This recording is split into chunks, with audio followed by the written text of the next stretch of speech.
Hey everybody, welcome to the TEConnect podcast. I'm John Martin. And I'm Dean Reverman. Today on the show, we have LG's Mike Stachura and BlueStar's Patrick Troutt. We're going to be talking about Digital Signage 101. This is going to be the basics to help you get started. We're going to talk about top industries that are using digital signage. What are some of the core components that you need to be thinking about if you want to get into this particular field? Yep.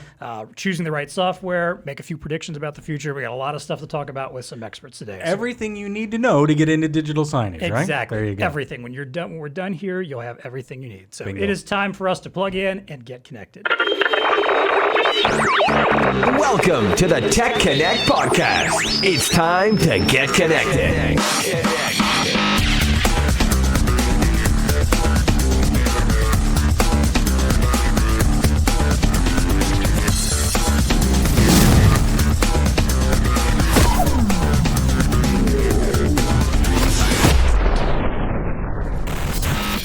All right, as I mentioned, we are going to talk today about digital signage. Our guests are, first off, Mike Stachura from LG. Mike is the Senior Distribution Sales Manager. Mike, welcome to the show. Tell us a little bit about yourself, how you got to where you are, and what you do at LG. Yeah, so I was born shortly after birth. I'm just kidding. I've been with LG for about 7 years. I've been part of the distribution community for coming up on 12, 13 years now. But I've always had a love of TVs, and it just sort of progressed into a career. So as a kid growing up, I loved video games and tinkering around with TV and audio. So I worked at Circuit City prior to that in the home theater space. And then it just naturally evolved into sort of the pro signage element in the pro signage world. So thank you guys so much for having me. Absolutely. It's a great point. I never think about the fact that we're just talking about TVs here. Right? If you like TVs, you get digital signage, don't you? Yeah. And Mike gets to do what he loves to do and Exactly. what he was doing as a kid. It's awesome. the dream. Yeah. He's living the dream. Our other guest is Patrick Troutt. He is the BlueStar Business Development Manager for LG. Patrick, welcome to the show. Thank you. Tell us a little bit about what you do for LG and here at BlueStar. So I'm kind of the in-between guy. I deal directly with our sales team, resellers, and then directly with LG.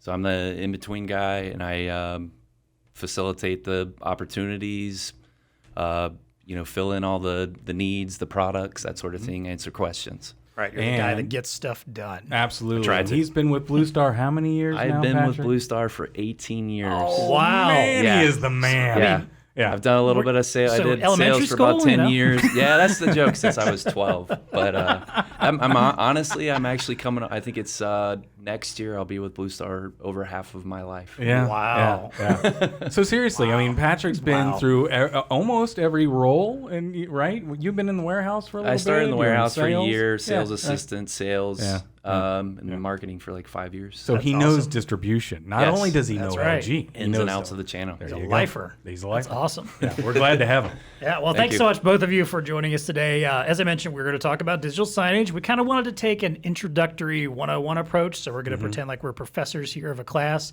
Maybe one of our resellers out there is not sure if they want to delve into this. Maybe they're great at POS. Maybe they're great at warehouse solutions and mobile computers. Maybe there's some niches they're good at, but they've always stayed away from digital signage. So if you have and you're not sure if this is something that you really want to get into, we're going to talk to you a little bit about why you should be getting into it, where you should be paying attention, and also what you need to help your customers, if you have customers, put together a great digital signage package. We're going to demystify digital signage. Demystify. Yeah, you like that word? love it. Yeah, because I do word. think the opportunity's there. I mean, when you think about it, and I know much I'm a so. little, it's a little close to my heart because I came out of the digital signage world, but there's some opportunities there for a lot of our resellers in there. So, yeah, Yes, we got sir. good stuff. Indeed. Well, Mike, I will let you get started. My first question for you is, tell us about some of the top industries that are using digital signage right now, and how are they utilizing it? Yeah, so your major industries right now, you're seeing corporate and retail are some real heavy adopters. From a market standpoint, it's quickly changed over 2020 how digital signage is really used. And one of the biggest things that retailers and any public-facing venue has really looked at is how to inform the public of any recent changes. So you really see with retail, for example, big changes right now. What are new store hours? What are the policies when you enter the store? Is it please wait here for someone to come greet you? Is it, yeah, come on in, we're wide open. We're closed on Sundays now. The bathrooms were just cleaned 10 minutes ago, something like that. And getting that information to the public is absolutely key. Not just performing the acts of safety, but letting the public know they are safe. So corporate, You think of like HR, communicating within employees within the building, letting them know, hey, we're safe here. We've put these measures in place. We have a upcoming employee meeting here, open enrollment's right around the corner, and wash your hands, wear your mask, things like that. From a retail standpoint, things like people counting. How many people are in the facility right now? Are we within the realm of max occupancy? So a lot of new markets have evolved specific with this, but you also see the traditionals, your quick service restaurants, changing over your menu boards to digital. And the average company, if you have 50 or more stores, it's over $2 million anytime they make a single change to that menu. So you think with absorbing a digital signage application, edit, post, push out, you're done. No more millions of dollars of printing, having to have somebody go up, take the old posters down, bring the new posters in, putting up the new posters, and recycling the old posters. Now it's just updating some digital content. You're seeing a lot of changes too in the way that you have to inform the public of calorie count. So you can't just hide it really in the bottom corner here. My favorite restaurant, I'm in Buffalo, New York, my favorite sub place, they have the sub. Great, handwritten on the chalkboard there. Fast forward to the calorie count thing, realize it's 1,400 calories for that sub. So now I get it. I just feel a little bit bigger when I do. So thanks, Digital Signage, for that little conversion piece there. But there's a lot of different metrics, and it comes down to what is the goal of the company or the end user that you're working with. So if you think of a bank, a lot of times we think a bank, you have that perceived wait time. I'm in line forever. If you have a TV just playing, a station right there, you don't feel like you're waiting as long. So then you have a better customer experience.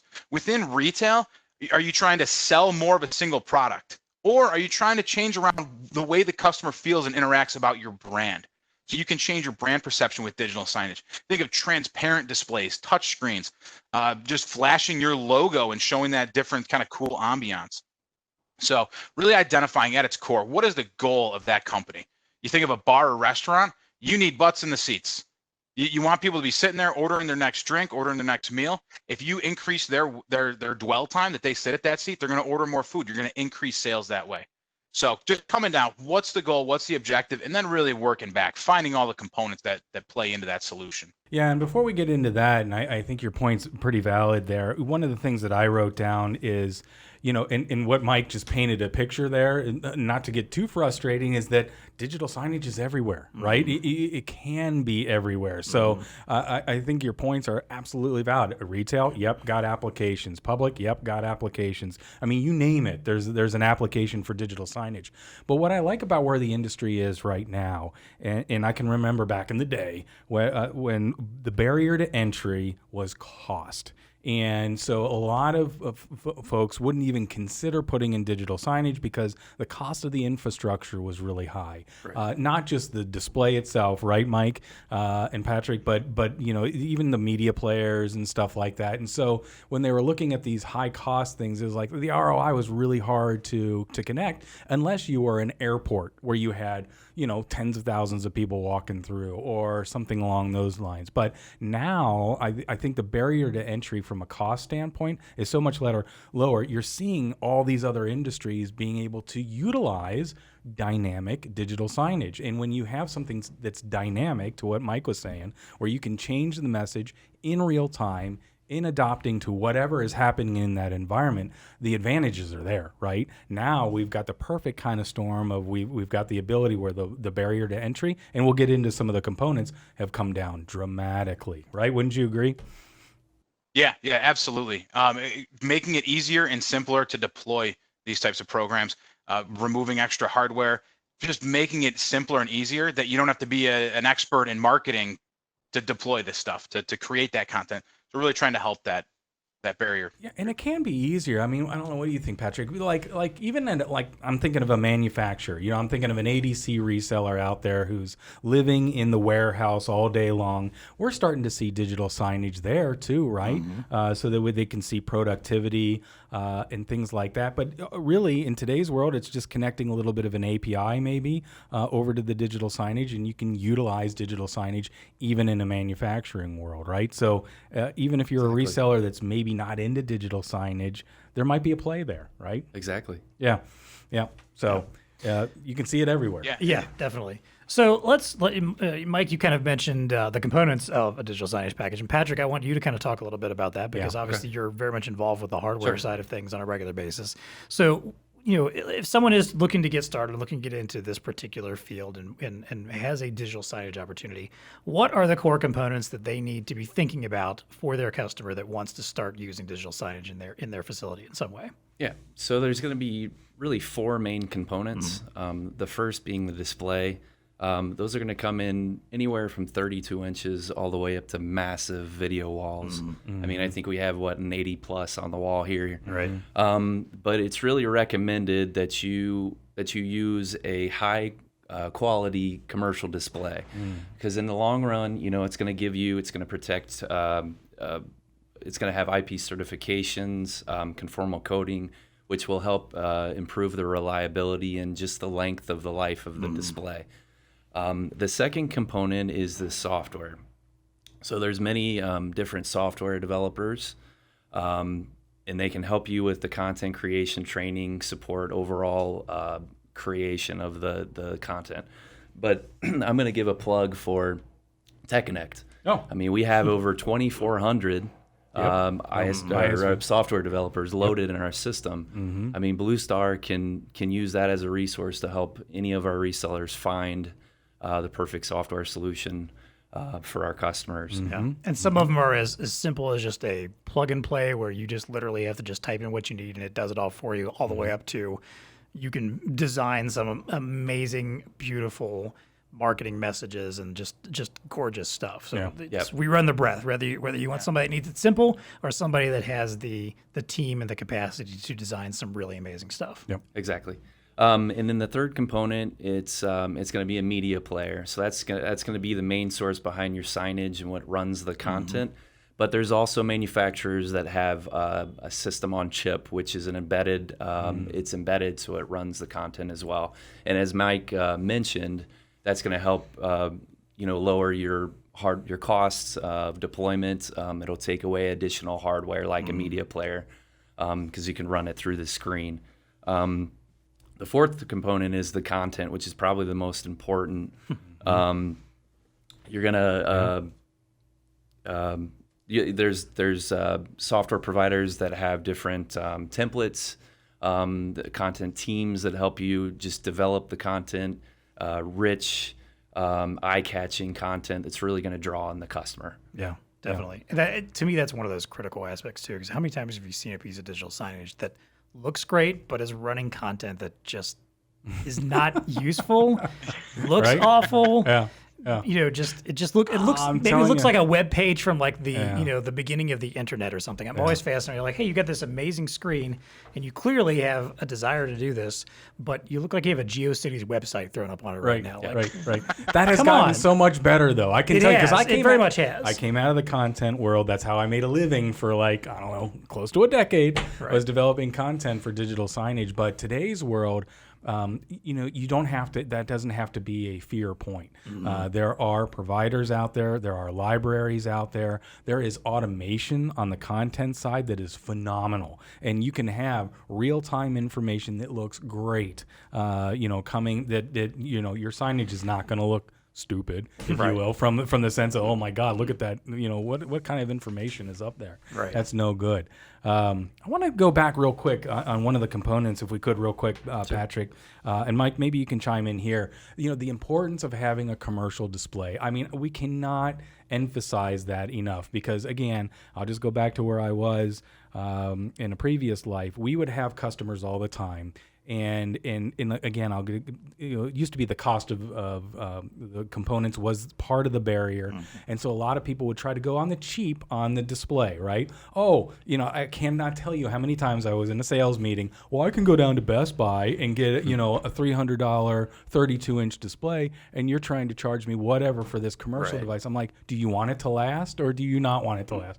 And sometimes I would win the argument. And Mike, I know I'm preaching to the choir. Sometimes I wouldn't. But every time I lost the argument, all I had to do was go back there in 6 months and say, well, how's it going? And there's burn-in, or the display's crapped out. So the commercial aspect of it, right, Mike, is critical. Is one of those critical components. You don't want to go on the cheap, right? Right. Exactly. So even at its core, not all displays are created equal. Patrick had mentioned conformal coating. I want to talk about that in just a second. But even from a basic TV standpoint, if you think about a bar or a restaurant, A lot of times they just want a real basic TV. With the commercial line of display, you can actually do things like lock out the IR sensor, lock out the actual buttons on the panel. So now people can't go in and change the channel, turn it on, off, anything like that. But then also program the displays to turn themselves on and off at a set time. So you're not at the end of the night walking around with your remote trying to click each individual one, turn them on and off. Now, the other thing too is a lot of folks want smart TVs. And you want that feature. You absolutely in your house, you want that feature. You want to be able to connect your phone to it. You want Netflix, you want Hulu, you want all that good stuff. But in a bar or restaurant, I challenge anyone, if you're in a bar or restaurant, open your phone and hit your screen mirror button. Have it search for any displays in the area. If you happen to see any old display listed there, you know it's a consumer panel. Click that button and you can take over that display. So on the consumer display, now you have full control with your phone over what that display is showing. After a cocktail, after 10 p.m., you may or may not play the most appropriate content on there. But whatever I want to play may not be what the proprietor or business owner wants to be displayed on that TV. So being able to turn off features and functions like that is a core component of the commercial display. Patrick, he had mentioned the conformal coating as well. So if we think of an environment with a warehouse or a location like that, they're dusty, they're dirty. There's constantly things moving around in there. There's a lot of dust and debris in the air. The conformal coating actually is a coating that's applied to the motherboards, and that it prevents things like corrosion, so you have that longer lifespan to it. So that's key. With a lot of your commercial displays, you're going to see at least a 2 to 3 year on-site warranty, as opposed to your consumer display, which if put into a consumer environment, it's either voided 30 or 90 days. So once the display is up, you want it to work for a long time. You don't want to be going out for service calls every 2-3 months to fix or replace that display. So yes, the commercial displays do cost a little bit more, but your total cost of ownership of that the longevity of that project, you want to meet the goals and objections of that project and make sure that you're not, wasting the tech's time going out there every couple days. I'm telling you, Mike's not lying there. It pays for itself. I know it can be painful when you're in the sales process, because again, everybody walks in with their Best Buy number that they saw at a Black Friday sale, or they're practically giving away the 42-inch display just to get you in the door. Right. That's not the display you want, to put your reputation on when you're getting into this game and when you're installing digital signage systems. Well, your consumer device is typically not running 16 hours a day either. I mean, unless you're doing like a serious Netflix binge or something, it's you're not used to putting that wear and tear on it every single solitary day. And if you did, your consumer device would be dead within probably a year if you were lucky. Yeah. Let's dive a little bit more into the player, because I guess I've been out of the industry long enough that really so a lot of the displays, Patrick, have onboard media players now. Is that where it's gone? Or talk to us a little bit about that, or maybe even what LG offers there. I'm not too certain, but are the media players, they're on board, so it's like everything's encased on the display? The system on chip is system on chip, that's is embedded into the display. Yeah, gotcha. So you're going to use it's almost like running an APK, you're loading a download file, the software onto that display, and you're running it through the display. There's not a separate hardware component like a media player that you have to hide behind the display. Cuts down on additional costs. Oh yeah, of the deployment. But the installation alone, and stuff like that. You're saving on. Yep. Okay. But yeah, there's many different software developers that it's as easy as downloading the APK file and you're up and running. Yep. Well, let's talk a little bit more about that software. Obviously, a lot of the hardware that we talk about and a lot of the things we talk about doing is only as good as the software you actually are running on it. True. And I can't imagine that's definitely not the case here with digital signage. So Mike, tell us, from your perspective, how do you choose the right kind of software and content? Like how do you recommend that if someone's working with a customer that really wants to do this and they know that software piece is coming up, and as we mentioned, there's a lot of software companies that we work with, a lot of different options out there. How do you go about choosing the right one? Yeah, that's a great question, and it's really starting with giving BlueStar a call. Say, hey, Patrick, what do you recommend for this specific application? Because a lot of times you'll see different specialties across the different software providers. Some may be really, really strong in QSR. Others, if you need an automation system set up for corporate communications, there might be a different specialty to look at. So with your basic entry-level signage, there's free template-based systems. Very easy that someone that knows how to use PowerPoint could create some content. but that's very cost effective. You can now, there was a case that we worked with in a quick service restaurant. It looked like just a digital menu board. And all it was a little fly. It was like think of like a rainforest cafe type theme. And it was a little fly that would just buzz around and then land on cheeseburger. And that actually tied into their inventory. So if they were running, say, low on hot dogs and they needed to promote hamburgers, or they have an excess of French fries, they need to promote that, this little fly would automatically sync with their inventory system and say, I need to promote this right now. I need to promote this. And just that little fly, just bzzz, boom, it increased sales on that particular item. So just if you're ever bored and really, really bored and you want to talk of content versus context, one of my favorite conversations is it more important to have the right message at the right time, or is it more important to have the content look pretty? But it's really finding the perfect balance between those two. Yeah, and I think depending on the application, finding the right software partner to do that. Right now with health protocol initiatives, we have a lot of conversations of somebody walking in, you want to have a camera read the surface temperature. But working with a software provider that can actually take that information and then maybe it locks into their key card. If it senses a surface temperature too high, it locks them out of the building. But now it can change the digital signage it's facing in the window that says, hey, we'll hold off for just a quick second. Please wait here. Line starts here, something along those lines. So not to elicit any, just inform of a change. And there's software partners that really specifically tie into that. There's also software partners that if you think of an education system, they can actually manage all of the IoT and automation within a school. So if you have a fire sprinkler that starts going off, you can notify all the different components to react to that. So if this particular one senses an issue, promote this signage to tell this signage to go this way, this signage to go this way. So you can actually use it to command and control as well. So there's a lot of different partners out there. I think if you were to Google digital signage software manufacturers, you're over 10,000 options right now. But really simplifying it, BlueStar with the ISV system, there's a lot of great options to help simplify and streamline those communications to the particular software manufacturers. And then in terms of working with third-party devices, what's the scale? Are we looking to do 4K streaming video, or is it simply just, hey, here's our specials going on right now. Here's our new store hours, mirroring up to that. You kind of hit a little bit of a point, sort of not buried in there, but that make me think of the idea that we're ingrained as people, especially now in our current world, not the COVID world, but just in our current world in general, to pay attention to screens. We carry a screen around with us everywhere we go. Everything that pops up on it draws our eye and our attention.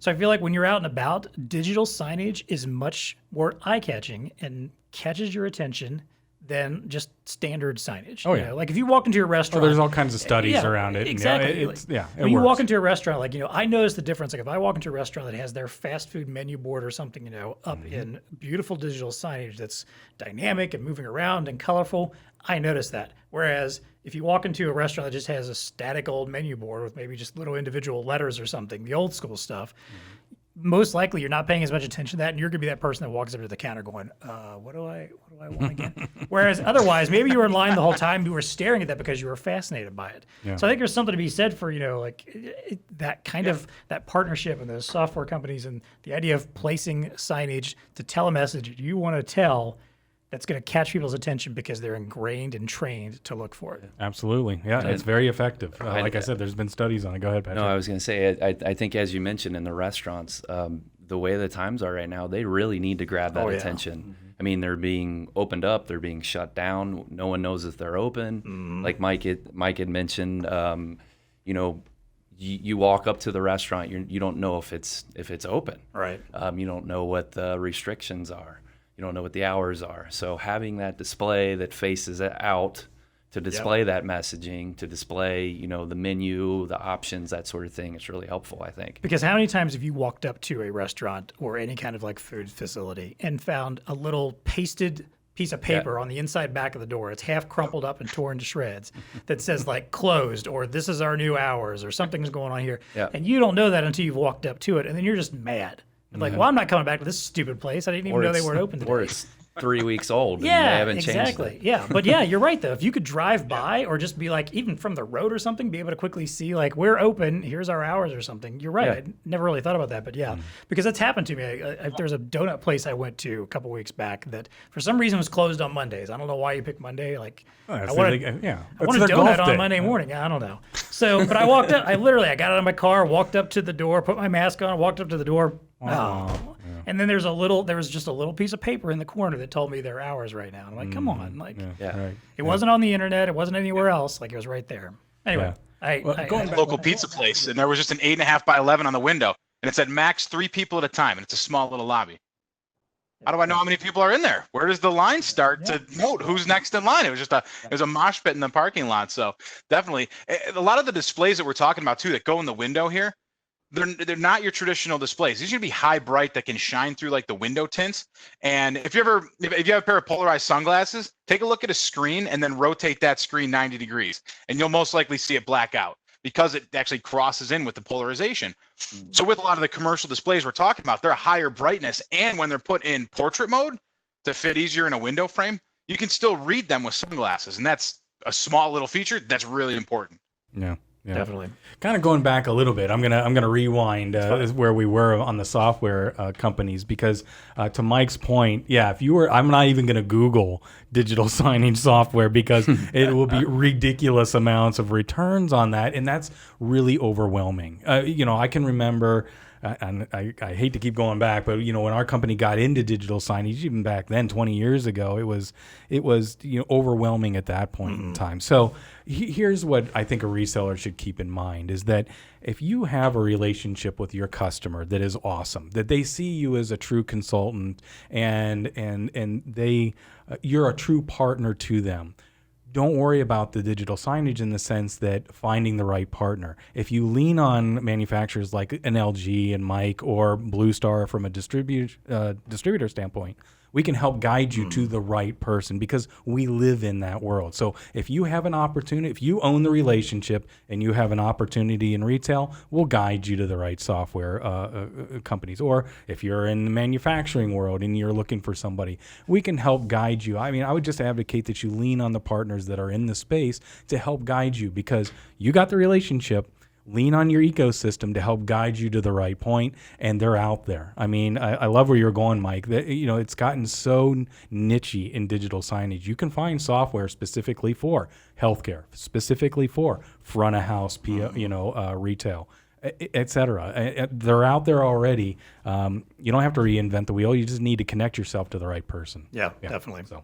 Well, Patrick, I want to ask you. Let's put on our VAR caps here for a moment and think about how should our VARs be out looking for opportunities? What kind of questions should they be asking? I mean, we've kind of established that there's a million different uses for digital signage, and most likely any VAR that we come across has a customer that could use it. What should they be talking to them about? What should they be asking them? What should they be doing in order to maybe start that conversation? Really, I mean, just looking for unique and different ways. You want to think outside of the box. And then to add a little more to that, you want to ask as many questions as you can. You want to fully understand their options that they have now, their application, so you can really diagnose their problems and have a full solution, that operating solution at the end. Definitely. Yeah. What I would like to lead off with, what are your communication needs within the space? Or what are you not doing because what you're doing today is so cumbersome, right? I love where you're going, Mike, with that little piece of paper on the window. Yeah, we had to print this thing off on a copier. And so, I would always walk in and say, well, what are your communication needs? What needs to be conveyed here? And then obviously you can get into the conversation about doing that in a dynamic manner that is so much better using digital signage and not having to go through the print mode. It starts to sell itself, not so it's opportunities that they have right now. Here's what we're communicating via signage right now. but then here's all the stuff that we're not communicating because it's too cumbersome to go out and print and change these boards and do all this stuff. That's the digital signage. That's like ripe for digital signage. Okay, well, if we put a monitor here, you can do all that stuff, by the way, in real time and those kinds of things. So, when I think about opportunities, it's just kind of understanding the space, which our resellers, they know. They know their space that they operate in better than anybody. And just take a step back and think, okay, the people that are in this environment, what do they need to be communicated to? And then just start having the dialogue with the people that right? And it'll just naturally go towards that type of a digital signage, I think. Yeah. The opportunities are there. And you really want to think about how to grab attention. And the ultimate goal is to enhance the customer experience. Yep, right. That's a good point. So you just overall think of how you can do that. And that, ideas will pop up. And Yep. Yeah, and I would say, don't be afraid to point out the places where you think it would fit. If you are walking into that facility in a restaurant or whatever and say, man, your hours up there, is almost impossible to read right now. Or, man, your menu, I mean, you could probably do something with this or whatever. Don't be afraid to go to these people and say, hey, I'm not trying to sell you anything right now, but I just want to point out I see a couple opportunities where maybe some digital signage could help out your operation. Oh, absolutely. Yeah. And it could be I'll go back to the manufacturing world, and I love where you're going, Patrick. It's just asking the question. Like if you walk in and say to yourself, okay, here's a manufacturing environment. I wonder how they compensate their employees. It's probably on productivity. Hey, customer, do you comp your employees on productivity? Yeah. Well, how do you tell them that? Oh, we do a printout, once a week, and they get an idea. Would it be a little bit better if we could display that in real time, so that they can kind of keep an eye on the ball? Yeah. What are you talking about? Well, see, you're just asking the question. You're starting to have the creating dialogue. an opportunity for yourself. In a sense. I mean, you are. It's there, right? but you're creating it by bringing it to their attention because maybe they're just not thinking about it. No, it's just fundamentally understanding the technology and how it can be leveraged in these environments for the benefit, really, of the whole at the end of the road. Yeah. Definitely. Yeah. Well, Mike, I'll let you wrap up with, and maybe this is actually a question for both you and Patrick. You've probably both got some thoughts here, but are there any unexpected uses or industries for digital signage right now? Places where maybe it's starting to occur, or you think there should be some growth here? And maybe also we could kind of touch on the whole COVID current situation thing, because Mike, you've mentioned a couple times that there are situations where people need to use that kind of signage right now in order to communicate very important information to customers or people that are trying to enter a facility. So where are you seeing unexpected uses, places where it's suddenly spiking that maybe people didn't think of before? And then, after that, maybe we'll get into some future predictions as well. Yeah, so the market's really adopted. I'd say grocery is a big one. A lot of your grocery and your food, so your quick serve stops, that's been a big driver of this technology recently. Previously, here oranges are 99 cents a pound, whereas now you're repurposing that space to inform of where to stand, where does this line go, please walk this way. So that market has really grown. There's a lot of unique signage applications as well, different forms of digital signage. So really narrow banners that are really wide that you can put in above door frames around pillars. So you're finding applications and deployments for digital signage that you can't with a traditional display. So there's a display, it's a foot wide and 7 feet tall. You can put that on a pillar and actually move folks around. So think of replacing out the marquees at a movie theater where, hey, here's theater 4, here's what's playing, and now you have actually a little trailer with maybe an advertisement along the side. Grocery has really grown. And then we mentioned corporate as well. The HR initiative right now around keeping employees safe, keeping employees informed has really grown in 2020. And that's going to continue to be a theme because as we progress throughout the future, it's just going to be a critical point of informing of key information. And what better way to do it? We're all visual people. It's a visual medium. So getting that information out that way. Are you seeing a lot of application in smart cities? That's always, I feel like whenever I read about what's happening in smart cities, at some point discussions about digital signage comes up, whether it's wayfinding or just, providing information, traffic information. What are you hearing from that space? Yeah, smart city is definitely it's a very hot talking point right now. Advertising from municipality standpoint, you're seeing a higher adoption of just outdoor displays that can literally put outside and they're perfectly weatherproof. So in cases of, once again, emergency response, if there's a hurricane incoming, evacuate, here's your evacuation route. Up in Buffalo, we get snow a little bit. So, hey, here's an emergency broadcast. Don't enter the highway right now. Go home. Smart city is really it's a hot topic. It's really a hot topic right now when you talk about how you can help manage street lights correlated to people walking down the street.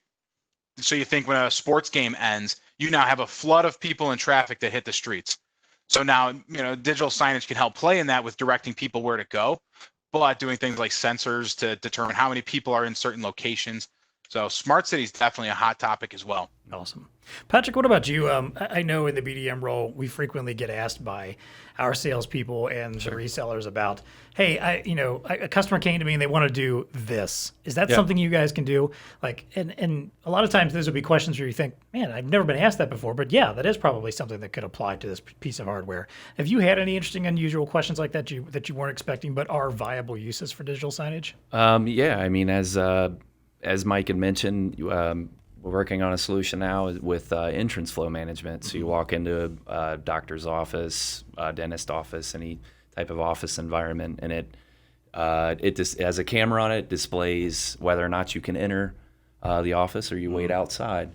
So another one as well, Dean, we actually discussed it, is video conferencing in a patient with a patient in a hospital, nursing home, that sort of thing. That's a high demand right now. But for me, to answer the question, am I seeing any unique types of offerings or new types of applications? I'm seeing more and more requests for kiosks. So which uses digital signage. So it's not just the traditional small format screen type of kiosks. They're using large displays, so you can really display whatever messaging you want, and they're attaching whatever peripheral to that. Which I think will become even more important as we become something of a self-service world. Exactly. The idea is to stay away from people, as many self-service options as there are possible out there, and that'll lend to that. Yeah. Yep. We worked with a university that had it was a giant, it was a big 3x3 touchscreen, and they digitized a lot of ancient maps, and they scanned these all in, and then it was a big touchscreen. In video walls, the bezel is so narrow now that it's almost non-existent, and you had these really cool, thousands of years old maps that you could actually zoom in and look at all these intricacies. It was really cool. Nice. Yeah. Very cool indeed. Well, what about the future? Do you guys have any predictions about digital signage of the future, places it's going to end up being? I'm gonna refer to it because it's the official movie of the TEConnect podcast. It is. Right. We referred to the Minority Report on this show several times, and the classic scenes. There's a couple scenes in that movie where Tom Cruise is walking through a mall, and all the digital signage at all the stores are scanning his eyes, identifying who he is, and advertising directly to him. Yep. So that's kind of, to me, that is the future of digital signage kind of thing right there. And yet we're not too far away from that. Well, it's there. Yeah. It's there in some extent. It's not, we're not scanning eyeballs yet, but we're getting close. Yeah. So I'm curious from both of you, any other, is that something that's viable, or more importantly, is there any other weird future predictions that you guys are hearing about or interested in seeing happen? That technology is definitely coming along, where identifying based on the sort of an estimated demographic of, I am a 30 to 50-year-old male, I would probably be interested in a car. So you can identify those tactics. There's a lot of security that's tied to that. You can't necessarily store anyone's data, so it's really a flash of what's happening there. But that absolutely exists. We're seeing a lot of virtual fitting rooms as well. So sort of this idea of an endless aisle, where you would have to have every single size of every piece of article of clothing out, and have the patron walk around and see everything. Now you could stand in front of a mirror and say, put me behind a beach background and put me in a blue top and some shorts. Cool. Right. We have this in your size, or why don't we just ship it to you, be at your house in 2 days. Don't worry about carrying the bag around. It all ties back to that customer experience scene that we've been talking about.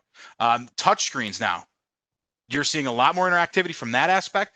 Things like on cooler doors, putting transparent displays. So not just a normal, hey, pick up a Coke or Pepsi, but now you can have a bottle of Coke pouring down, fill the screen up, then it goes clear, and it's this whole big thing. Now we're even seeing this with touchscreen transparent displays. So we actually just worked with a car dealership where you walk in, it's a 55-inch touchscreen. You design your car right on it, and then there's a 12K video wall right behind it. So as you're looking at the screen, you're moving this car around 3D. It's moving in real size behind you, all virtually. And you're changing the interior color, you change the paint color, put it in a cityscape, put it driving through the hills, and you change all that in real time. It modifies that video behind you. So it all comes down to that customer experience, and you're going to continue to see that hyper convergence of messaging in front of displays. So we talked about corporate communications and putting up a message of here's open enrollment, but now when I'm sitting at my desktop, I'm looking at a screen. Why am I not broadcasting messages out on that screen as well? What about in my car? What about on my phone? So you're going to see a lot of that all come together, and digital signage is going to be a major component of that unified communication, all that coming together, hyperconvergence, fun stuff. Yeah, definitely. I'm excited about the future with that kind of stuff. So. Yep, no doubt.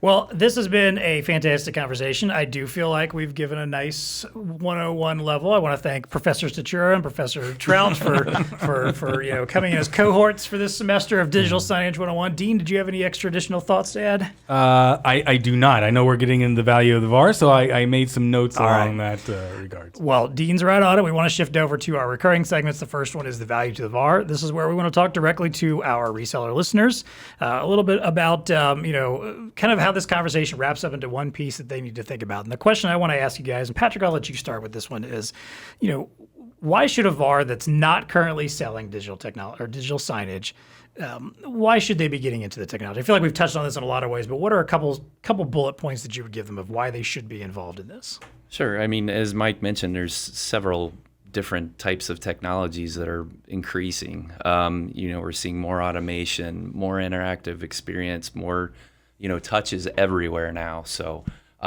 there's tons of opportunity there. Yeah. And it's, you really need to look into it, and it's increasing in our world. Yeah, definitely. What about you, Mike? When you talk to a reseller and they're kind of like, I don't know if this is something I want to get into. I'm fine with my niche. How do you persuade them otherwise? Convergence. This technology is all merging together. Services piece is a big portion as well. If I was a business owner of a VAR, I'm thinking first, what are my services? That's the higher margin product that I'm selling. That's where I get my customer retention, and that's where my valuation of my company comes from. What is my monthly recurring revenue? And signage is a great way to do that, because you have the cloud-based CMS content management system that ties into that displays. You can often get into a sort of a leasing type agreement of refreshing those displays every few often. So it comes down to business valuation, services, and spiffs too. There's a lot of money to be made.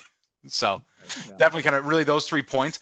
And then also, if we're not talking signage now, someone else is going to be talking to your partner about signage in the near future. So the market is double-digit growth year over year. IT is coming more into it. So just really bringing everybody together, start talking about it, because if not, risk of losing the customer. So damn, Mike, he took my value to the VAR away from me. He says that at some point every episode. He seriously, as a service written down, and I'm going to have to parlay on what Mike was saying there, that, why would a VAR consider getting into this? Absolutely. As a business owner, you can leverage the services that you have. You might need to tweak them a little bit, right? But you probably have skill sets on board right now. I don't care if you're an ADC reseller. If you're an ADC reseller, you probably have a programmer on board on your staff who likes to get into UI and stuff like that. You can convert that into additional services that you have in the digital signage world. You can get that recurring revenue that you've been looking for on some of these services. If you dip your toe a little bit into the content, or whether it's just maintaining the displays, as a reseller, we got into it. We developed we called it our network operations center. We have a NOC, and it sounded so cool back in the day. You know what our NOC was? It was a dude in a computer that had real-time information about whether or not the display was on in XYZ facility, but we still sold that. Hey, we can monitor your displays for you, and if they go down, we'll take care of that for you. So where you're going, Mike, about IT resellers, there's no reason why an IT reseller should not be getting into this. If they're doing managed services at all, my gosh, you should be getting into digital signage, because it's easy, and that's my second point. It's a lot easier than you probably think it is to get into digital digital signage. The barrier to entries, as we talked about, have come down. It's easy for you to get involved in it. You got to know what your skill sets are. Leverage your skills. Look for good partners that can, augment what you're doing. Maybe it's on the content side. Maybe it's on the software side. That's cool. They're out there. They're very nichey. You just got to connect yourself with those right folks, and you can start making money in this industry. Yeah, definitely. Yeah, and I don't have anything more to add to that because I was thinking all the same things. Right. It's Mike's fault then, right? It's right. Well, I mean, it is. Like you just said, I think we've established quite a few times in this podcast that it's relatively easy and that there are plenty of options available to you now, affordable options that are available to you now. Yeah, there are companies like LG that are more than happy to help you find the right hardware. Oh, yeah. There are companies like BlueStar that are more than happy to help you find the right software partners and help you out with content creation or finding the right people that can do that for you. So, as always, utilize your resources. Everybody you've heard on this podcast is a resource. Maybe not me. I'm not going to pretend I'm someone you should talk to about it. But I can tell you, I can introduce you to the guys Bingo. that can. Yeah. Right. Yeah. That's right. I'm the middleman to the middleman. A VAR to start as well is in your next QBR. Just ask what is your market for the next 6 months look like? What do you want your customer experience to be? What's ailing your business? And digital signage might be a really good answer to some of those objectives that they have or some goals that they have. And just having that conversation is key because it'll definitely come up. Agreed. Awesome. Agreed. Well, now we want to do the fun part of the show. This is what's TEConnecting. Oh, this hasn't been fun? Well, it's all been fun. I can talk digital signage all day long. This is the more fun, the funner part. Yeah. Anyway, so this is where we talk about a piece of technology, whether it's a cool new gadget, a game, a streaming service, an app, just something we've been reading about that's fascinating. We want to talk about what's TEConnecting with us. Mike, I'll let you start. What is TEConnecting with you right now? NFC, near field communication. I think just the idea of home automation, tying everything together, walking up to your house, tapping your phone on the side of the house, the door unlocks, the entry light turns on. I am absolutely obsessed with everything that. I spend too much time programming and toying around with everything, but I love all things automation and just the different toys and trinkets that are out there. Oh, yeah, hard that's to agree. Awesome. Yeah, who doesn't? And anything baby technology as well. With a 7-month-old, any bit of technology that we can get so she sleeps longer or doesn't cry, I'm absolutely in. If anyone has a an automatic diaper changing thing, I'm in. I'm a buyer. Yeah. Oh man, where's the Roomba for the diaper changing? The little robot that comes in and does these things. Yeah. Maybe that would make my son a little more excited about it. He's almost 3, and he's getting to that point where we're starting to try to potty train him. But he's not quite interested in that. But he also hates the diapers right now. And I'm like, of course, dude. Like, pick one, pick a lane here, right? Because I don't want to do the diaper changes anymore either. But you don't seem to want to use the potty, so I need something that can help out with that. Yeah, so. I love where you're going with the technology, though. We all get geeky around here talking about home technology, and man, it's fascinating. There's a lot of stuff happening in that field that's kind of cool. Now we don't have the diaper changing yet, though, for you, Mike. Yeah, I don't know if that's ever gonna happen. Let's be honest. Oh well, till we get like robot maids or something. That's a whole new problem. Patrick, what about you? What's TEConnecting with you right now? I actually have a couple quick ones. So. I've been using rewards through apps a lot more lately, and I'm loving it. I mean, when you can order family for your food, and then the next week you're getting a free burrito, a free guacamole, free chicken sandwich, that sort of thing. I'm loving it. So I'm using more and more apps to order food. Nice. It's nice to just go and do the curbside pickup. You don't have to get out of your car. Don't have to worry about the signage on the window, what you're supposed to do when you walk in. Right. So it's just brought out to your car by use of app. The second thing is, as some of you know, I'm a big hockey fan. So when I was younger, I used to write to teams and players for their autographs. Mm-hmm. So my son is 10 years old now, and I recently, as we've all had a lot more time, I got to thinking, I wonder how that's handled nowadays. How do you request autographs? That how sort would of thing. You do that? Is it a tweet? So, how do you do that? So I found a site. It's called TTM Manager, Through the Mail Manager. Okay. So it tracks the success rate, the addresses of writing to specific players and teams. Get out of town. That's awesome. It gives you a timeline of how long the letter's been out, if they've had success, if it's pending, that sort of thing. Really? So my son and I have been able to sit down and really target, players that we want to write. Right. And we're going to start sending out letters. What is it called? There's various sites, but it's TTM manager through the mail manager. That's And awesome. and it's not just sports. You can write to celebrities. It tells you if there's success rates emailing certain celebrities, that sort of thing. So That is Look at that that. is very cool. It's awesome. Everything has been done, right? Seriously, it has. Like when you're managing, whether your favorite celebrity or sports star will actually respond to you. That is amazing. Yeah, that's Yep. pretty cool. I love That's pretty technology. Cool. This is why we do this segment for stuff like that. Yeah, I learn something new every day. Yeah. That's the only handy. two you got? yep. Okay, all right, fair enough. What about you, Dean? Dude, I got one that I cannot believe. So I got a phrase for you, and I know I'm going down a rabbit hole here, but I cannot believe this hasn't gotten more exposure than it has. Here's the phrase: off-world vehicles not made of this earth.